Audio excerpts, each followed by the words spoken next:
It's a baby. I really could. I could cry right now. It's just sad. It's just sad.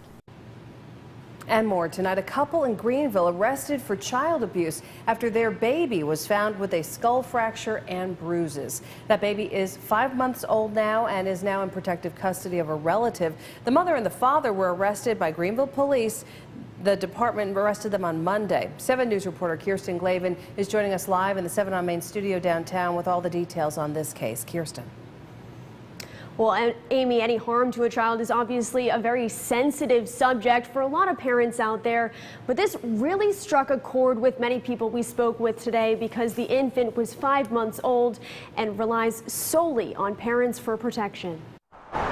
For many parents in the Ivy Apartments right off of 385 and Villa Road, the arrest of their neighbors comes as a shock. Never had anything happen like this, and it's alarming. 23-year-old Jamaria Rashad Smith and 19-year-old Brittany Noel Gabrish were taken into custody Monday, charged with child abuse, after their 5-month-old baby was found with a skull fracture, bruising on the head and face, and other injuries. It's sad because the 5-month-old, they can't fight back, they can't say anything, they can't stand up for themselves, they can't go get help. It's almost like they're at the hands of the mercy of their parents, and it's sad. 7 News spoke with Gabrish's mother off camera, who would only say that her daughter was at work when the abuse was reported back in September, and that she didn't know of any harm done to her child. Greenville police, however, tell a different story, saying Gabrish lied to officers and knew the father was with her baby the time it happened. Most often those injuries occur with a primary caregiver, whether that be a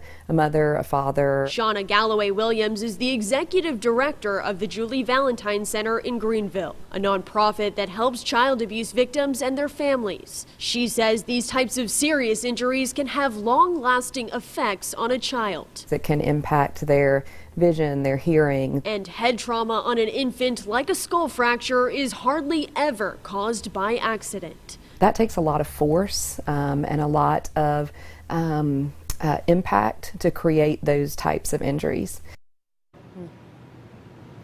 And the infant's mother, Gabrish, was released from jail on Tuesday on surety bond. The father is being held at the Greenville County Detention Center.